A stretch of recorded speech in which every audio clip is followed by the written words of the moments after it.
Good morning to those of you out there in Alaska and Hawaii and way out there on the West Coast. And good afternoon to those of you here on the East Coast with me. I'm excited today, just continuing my talk about capture. But before we get too far started, I want to just give you a tip for those who are showing up early and on time. I really appreciate it. Hey, Ross, Bobby, Jason, Susan, David, I really appreciate you guys showing up. Hey, Norman. Throw a little hello into the chat, and you see something scrolling across the bottom, let us know about that as well.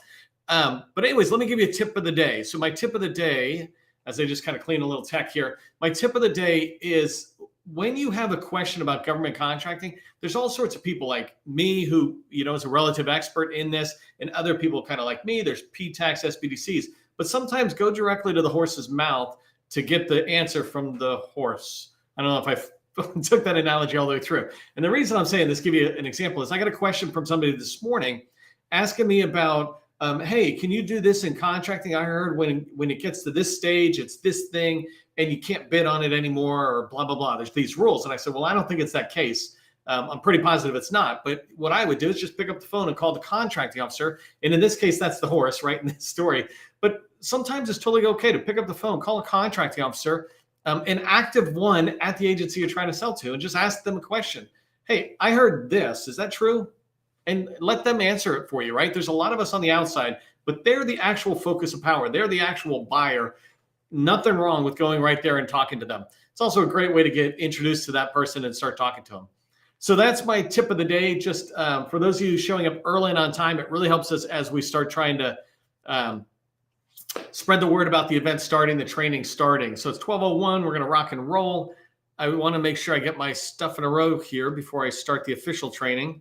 By the way, if you don't know this, we do this live and then we chop off like the beginning, and the replay only has the official training. It doesn't have the tip. And so all my ad hoc stuff happens before, and then we go into my formal activity. So let me get started. We're going to talk about how to shape opportunities. And this is a really important one to me. When I teach sales and capture, this is what I say sales is. Sales is about actually reaching out and shaping opportunities so that you have the biggest chance of winning. And so we're going to talk about that today as we go forward. Let me just share my screen.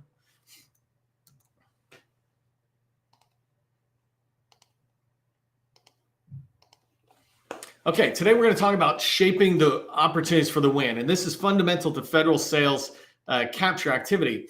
If you're not familiar with federal sales, the way I describe it, it's really a way a lot of us describe it, but I like making it this clear. Federal sales is about business development. Among other things, it's identifying opportunities you want to go after. And then capture, which is about shaping the opportunity. That's what we're going to talk about today. And proposal management. That's taking all that early information, wrapping it together in a winning document that the government says, hey, I like that. I'm going to award the contract to you. So that's sales, BD, capture, and proposal management. All of us work together to land a contract. Sales is different than just bidding or quoting. I call it, anytime I say I call it, it really is industry. We call it in this. But in sales, there's transactional sales and there's solution sales or consultative sales, right? So transactional sales is basically I walk in, I see something, I pick it up, I give you money, I walk out. And solution selling or consultative selling is when there's a whole dialogue and it takes weeks, months, years before there's a sale made. And that's because we're consulting together. The buyer and the seller are talking together to get the best requirements defined and product or solution coming to that set of requirements. And so I just want to say that if you're not talking to the customer, you're not really doing sales, you're just doing bidding and quoting. There's nothing wrong with that. My last business, some of my most lucrative business was selling products that I had a 20% margin on. So basically I would sell them $1 million product and pick up $200,000. That's a good day's work, but I didn't have to sell them on that necessarily unless I went in, and I'm going to talk to you about how you can go in and do that kind of stuff. So in today's training, I'm going to cover three main things, and I'm really going to try to cover down on these with specific examples and how. So the first one is you're going to shape the acquisition approach. And so this is basically working with the contracting officer, how they're acquiring your products and services. The second one is shaping the technical requirements, the scope of work. And then the third one is shaping the past performance. I put requirements here, but what I should have put is the past performance criteria. And so I want to shape that. That's what we're going to cover today. If you don't know who I am, my name is Neil McDonnell. I'm the president of the GovCon Chamber of Commerce. And I want to welcome you to my federal sales training, where I've been teaching people like you for 20 years. Wow, sometimes I just have kind of a brain fart. I've got my topics so cruising down around that I screwed up my whole intro. But basically, I want to welcome you to federal sales training. I've been a small business owner for 20 years. And since 2018, I've been teaching people like you that government contracting is not a secret. It's just a process. Part of the process is following my script of introducing my training, right? The reason I do this is because process goes from A to Z. And when I follow a process, when you follow a process, you're going to have repeatable, predictable results. And this is what I want for you. It's why I do the training. Part of the process is right now, put your company name, if you haven't done it, into the chat with 2 or 3 keywords that describe your core competency. Help buyers and other people in the community remember who you are. And if you're open to connecting on LinkedIn, let them know. People are connecting with each other. I saw it yesterday. In yesterday's training, people were saying, oh, I'm in Oklahoma City too. Let's connect. And I think I saw you guys back here today as well. So that's really exciting to see. And I love that because that has nothing to do with me. That has to do with you coming into a community and going off and building a relationship. And that's a huge part of success in federal market sales. Last thing is I just want to say thank you to the GovCon Chamber of Commerce sustaining members. We don't take money from the federal government or large primes. We're self-funded. And that money comes from people like you and me. And we're making this training and all the other content that we do available to people all across the country. I like to say from Guam to the U.S. Virgin Islands and every state in between, people are benefiting from what we provide because of your generosity. So just thank you on behalf of all those small businesses, all those PTACs and SBDCs, and including the federal buyers who come in and consume what we create. Okay, so we got 3 main sections to go into in today's training. And I'm going to move pretty fast, but I think I got it locked down on just enough content to be in here. So the first thing I want to talk about is shaping the acquisition approach. This is where you go in and fundamentally what I'm saying is you're trying to get the government to make a whole bunch of decisions that when they make them, you'll reduce the competition you have to fight against.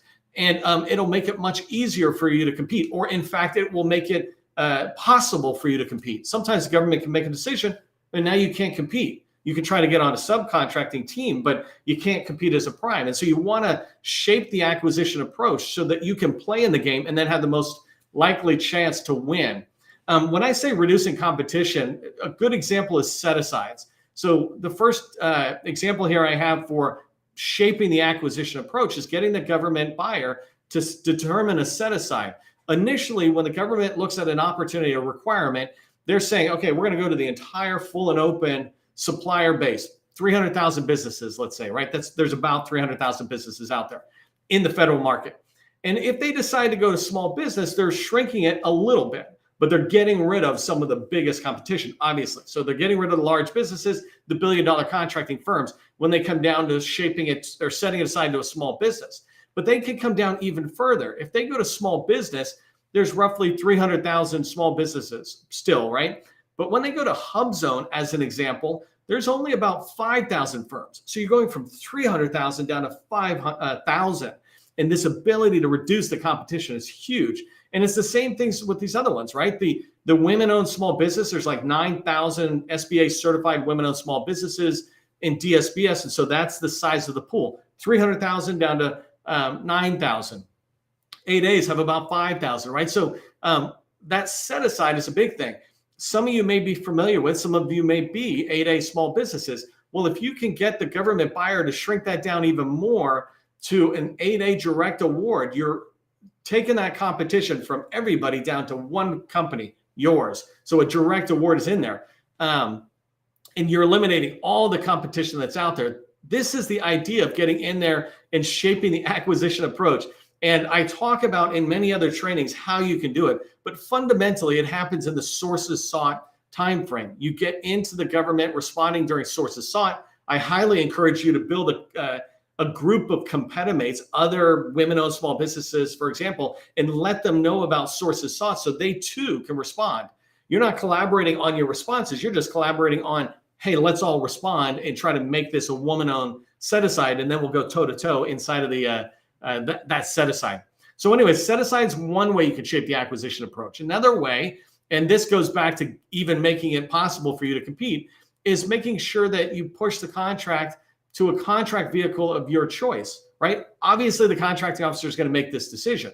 But if you're in an agency where you've got a contract vehicle they use, then what you want to do is start talking to them early and often about using your contract vehicle. Business development is about building relationships and talking to people, including contracting officers, to make sure they are using STARS 3 or GSA Mass or HCATS. HCATS is a contract vehicle that has I don't know, 20 or 40 people on it, companies, compared to GSA Mass has a ton. 8A STARS 3 has 1,200 people. And so there's these different contract vehicles. But when you get the government buyer to think about putting it on the contract vehicle of your choice, you're both making yourself eligible to play by being on that contract vehicle, but also eliminating all the competition who aren't on that contract vehicle. Two other ones that are really creative ones I just want to mention your way is you can shape in the acquisition approach the NAICS code that the buyer is using. And I want to use this example. By the way, just keep in mind, when I keep saying you can shape this, you're shaping it through a conversation with the contracting officer. You're giving them the rationale and the data and evidence to make the decision to do what you want, right? But you got to give them a reason. You're not trying to hoodwink them or something. You're trying to say, this is why you should probably go this way. So I give you an example here with NAICS codes. Let's say there's a project out there that's a web design project. I want you to do a web redesign so we can reach out to our customers and encourage them to participate, whatever. Reach out to our Air Force service members, airmen and guardians, and to have them participate. Well, that could be IT, right? Obviously, computers, website, or it could be marketing. And so an example here is, say they're thinking about maybe coming out on 541, 512. Well, the small business set aside, or a small business size standard is 34 million for 541, 512. That means a company that is smaller than 34 million averaged over 5 years is considered a small business. And so they can compete against it. And if you're a $5 million firm or something, then your competition's a lot bigger because you got more people who are eligible to come in. And then the next code I put in is the one maybe I would encourage you to say, hey, why don't you use this buyer instead? Why don't you use 541613? You don't talk to them about the 19 million, right? That's what you want to do, is bring it down to a size standard of 19 million. So anybody over 19 million will be considered a large business on that NAICS code. And so let's talk about these two descriptions really quick. Web design project. If you look at the two NAICS code descriptions, one says computer systems design, and the other is marketing consulting services. And so what I would be arguing for, if I was the smaller company, is I would be arguing that this is really a marketing consulting services, and the tech part of it is just a technology enabler to a marketing need. We want to market to our internal or external users to get them to do things. The way we'll do that is with paper or with a website or whatever, but it's still marketing consulting services. A website is a marketing tool. And so, you can make that case for that. And you can, when you're making that case, you can say it certainly is not a computer system, right? A computer system's a whole other thing. A web design project, just designing a intranet or extranet type web pages, those are just web pages. Those are just something on a system. And so you want to make that case. And that's a really important thing.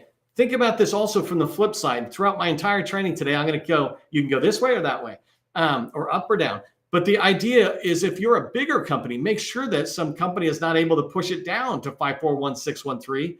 Make sure that the NAICS code is going to come out on 541, 512. And the way you might do it is to show a bunch of other web design projects that were using that NAICS in their agency. So one way or another, you want to think about every decision that the government's going to make along the acquisition approach and go, what do I want, right? And then you use data and evidence to kind of push the government in the direction you want. The second example at the bottom about really creativeness is the FAR clauses. A lot of us just get an RFP and we take it and we move forward, right? But I don't want you to become an expert at the FAR. In fact, I always say, don't even bother with the FAR until you're making money. Then you can worry about the FAR. But the idea of the FAR is there's a couple of clauses in there that if you start learning these and paying attention to them, then you can figure out when to use them when you're talking with the government. So here's two examples that I have used. The first one is, and by the way, I don't claim even remotely to be a FAR expert. I'm good at using things, but there's other people who are FAR experts. But there's something in the FAR, and I put 16.4 here, but it's incentive contracts. And basically, I had a contract once with a customer, and they really had a pretty hard deadline on when they needed this IT work done. And so they wanted to penalize us if it wasn't done. And they were going to put something in. This is when I learned about this clause. I'm like, well, why don't you reward me if I get it done sooner? And so we were negotiating back and forth about that. And they were totally happy with that, because if they got it done sooner, then they could decommission this other site, save money on that, blah, blah, blah. So look into a FAR clause like the incentive contracts that reward you for better than expected services and penalize you, right? The risk and reward go back and forth between the buyer and seller. That's a win-win clause. I really like it. Another one is it's subpart 19 something here, right? But really it's the hub zone clauses, and one particular clause in there is the price preference for hub zones. And this is for full and open contracts. This is an important one to get put in to the contract. If you see something's going to be full and open, try to push for this clause to be in there. And if it's not, so that if the government is using, and I don't, again, want to go too deep into this, but if they're using price as a criteria for how they're making the decision, well, the price preference basically says if there's 10 offers and all of them come in at $1 million, everybody's offer except for the hub zone will go up by 10%. So 1,100,000, and the hub zone will be $1 million. So the hub zone will win out on the price there. All things being equal, they'll win. And so that's a clause. And so you want to pay attention to clauses in there that could fit for your company and be really attractive. Okay, so let's talk about the technical approach. By the way, I'm not looking at the chat, but I really will come back afterwards and try to respond to anything I see in there, including, hey, this is great, or thanks. But most importantly, if you got a question, throw it in. I'll come back. If you got thoughts on other ways to shape the acquisition or technical approach, let me know that as well. So the purpose of shaping the technical approach, when you're going in and doing capture, you're having conversations with the program office, it's really to minimize any weaknesses you have and maximize your company's strengths. So if you're really good at Microsoft and less good at Oracle, then minimize the need for Oracle and maximize the need for Microsoft. That's basically what it is. So I just got, in no particular order, some suggestions on technical approach shaping that you can do. One is, and this is my all-time favorite for my last company, is really push for oral evals. Get us to come in and have to talk with you and to bring our subject matter experts in.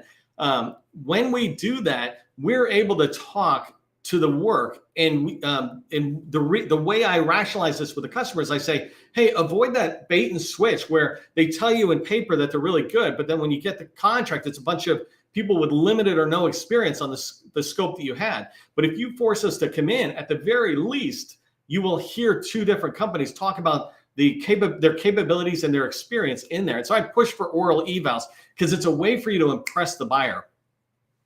Another thing is just aligning trends and best practices. And what I mean by this is you are the subject matter expert. The reason the buyer is looking out, the reason the federal government looks to industry is because we're the experts. They're the ones doing the job. The Army's mission is not to be experts on, Microsoft SharePoint or whatever, right? Their job is to go out and fight the nation's wars, fundamentally.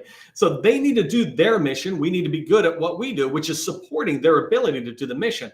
And so we're the ones who are tracking on all the things that are trending or best practices across the commercial, federal, and state and local markets.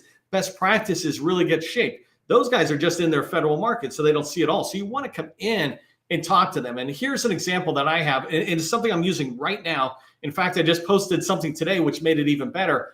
But I have a customers in the acquisition support services, and we're helping her get farther into government contracting shops to be able to support them. But one way we're going to differentiate her company is to be able to introduce the whole concept of using artificial intelligence, machine learning, and the AI tools that are out there in the acquisition approach, whatever level that is. Maybe it's something as simple as saying, how to rapidly evaluate proposals for compliance, basic shall statements or something automatically. So you don't even have to look at them. You can disqualify things automatically. So there's, she doesn't know anything about artificial intelligence, but we've got other people in this community, maybe even here today, who are artificial machine learning experts. We can tie them together with her so she can go in there and bring the acquisition expertise together with her teaming partner doing the artificial intelligence, et cetera. So think about doing that. And it's something when you're shaping opportunities is you want to encourage the customers to talk to industry saying, well, tell me what AI experience you have in the acquisition world. Really? I don't have any. Like most of your competition will say, I don't have any. But if you can introduce trends and best practices, they'll see your opportunities differently. Bullet number 4, push for specific O&M and product manufacturers. My last company, there was this company called AvePoint that I was teamed up with. They made a great product that was an add-in product to Microsoft's products.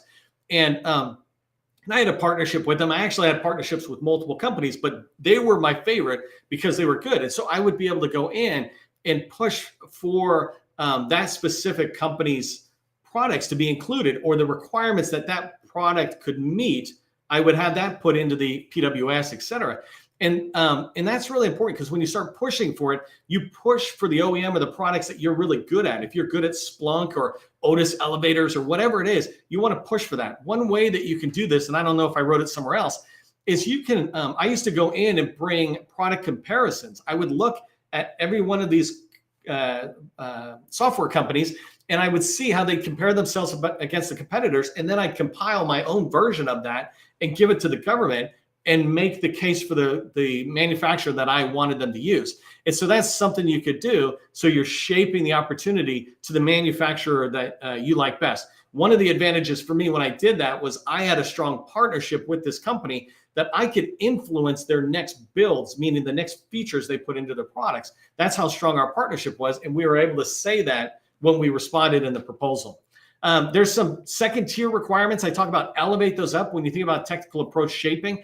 The example I'm using here is communication and outreach. I got a huge multi-million-dollar enterprise architecture contract at the Department of Homeland Security. And when I got it, the reason we got it wasn't our enterprise architecture expertise. It was because we talked about communication and outreach. DHS wanted to coordinate all these different offices and bring them together. And we said, this is what we're an expert at. Yes, we can do enterprise architecture, but you should really elevate this, because any of us can do EA. But if you can't get people to listen to it, then what good is it? So we showed them how we could be different by doing that. And we elevated that second tier requirement to a vital importance. Tell us how you can address communication and outreach, not just tell us about EA. All right, the last one is I really want you to understand the pains. And this is just discussions, going in and sitting down with John or Jane and talking to them about the challenges and pains. And I don't mean in one meeting, hey, tell me your pains, but through a series of conversations over a matter of months, you will begin to understand truly what are the challenges they're facing, the goals, et cetera. And then you can weave them into the technical approach, so that when you're writing a proposal with a technical approach, you're going back and you're we call it ghosting. You're ghosting those challenges and goals that you heard into your response. All right, so moving pretty fast because I got 8 minutes left in this last major bullet I want to talk to, but you can get in, so you can shape the acquisition approach and you can shape the technical approach. Past performance is, generally a pretty solid criteria for awarding a contract, but you can influence the past performance criteria or how they see that, right? The formal or informal. And what I mean formal is they write it down in the RFP saying this is how we're going to evaluate past performance, or informal, getting them to think it in their heads.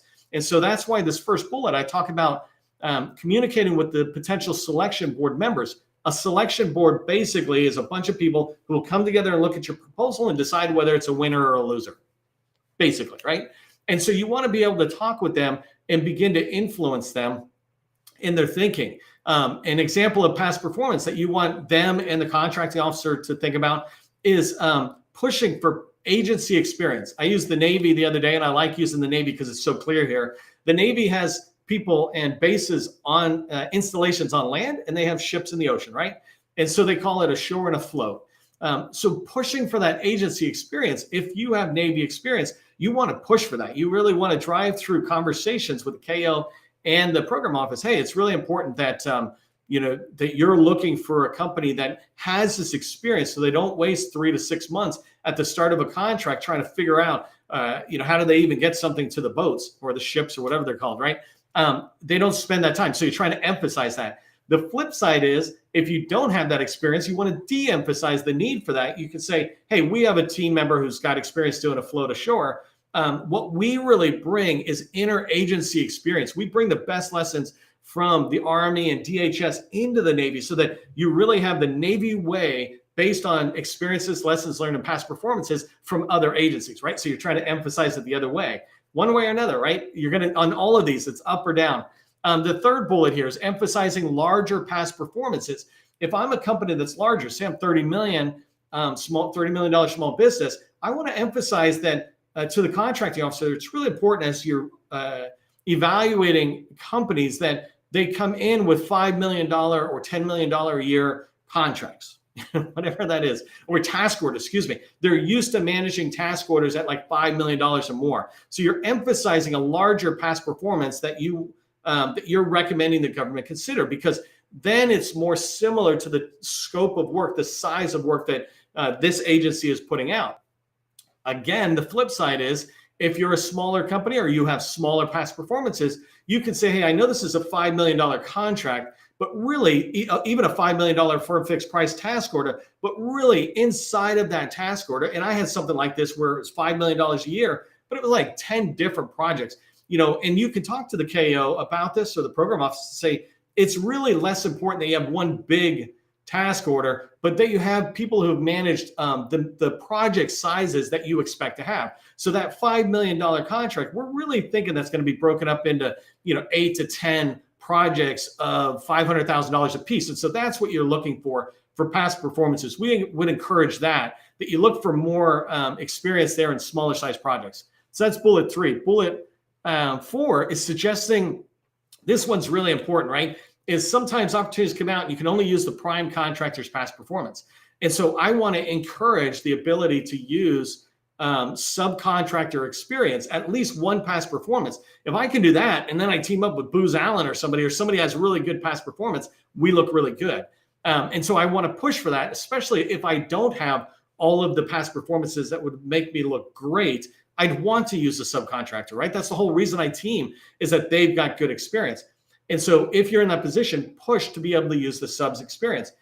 If you can do it all yourself and you're still going to use teammates, but you're still going to do it yourself, you want to push for, hey, the prime must have 3 past performances and blah, blah, blah, but it must be the prime, because teammates come and go, right? Now I'm switching how I'm rationalizing, right? Teammates, subcontractors, they come and go, anything could happen, but we are going to be here. So you really want the prime to be able to bring that experience.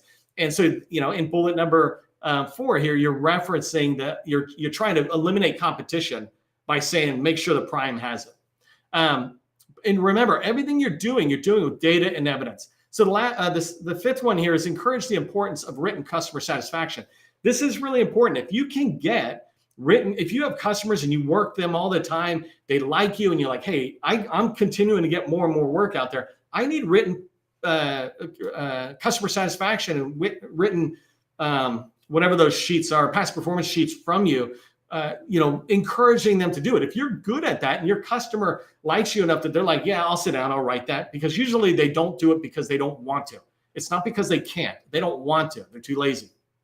But if you've got a customer who's really good and you can get past performances really fast written down in the way the new buyer wants it from your existing or past customers, then you want to push for written customer satisfaction. Must be in CPARs or it must be here. If you don't have a lot of that, or if you have some customers, sometimes they just are difficult. Like I said, they don't want to do it. Then you want to minimize that, and you want to try to lean more on CPARs, or just really you should lean on CPARs, since that's the official rating system, right? But one way or another, you're pushing on customer satisfaction. The last one is, I really want you to push for proven ROI over size. So instead of a $5 million past performance, what you should be looking for is companies that can show that they saved this much money per year, or they reduced this much time, or they got the ammunition to the soldiers 20% faster, right? Some clear ROI on the projects they've done. Not that they've just come in, taken millions of dollars from us, given us IT stuff, and then left. It was like, what did we get? What happens if they never were here? Would we have been impacted? Well, proven ROI will demonstrate that. So you can do that again, prove it to the yes or prove it to the no. All right, in this training, we talked about shaping the acquisition approach. We talked about shaping the technical requirements, and then shaping those past performance criteria. And this is the tip or task I want to leave for you.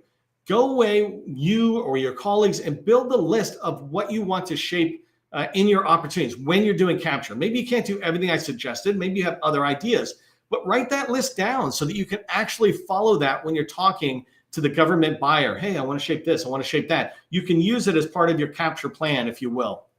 If you're getting value from our training, do me a favor, become a sustaining member so that you help more people get value from this. There's all sorts of thank yous that I put into the membership, but the true purpose of the sustaining membership is to make this available to everybody out there.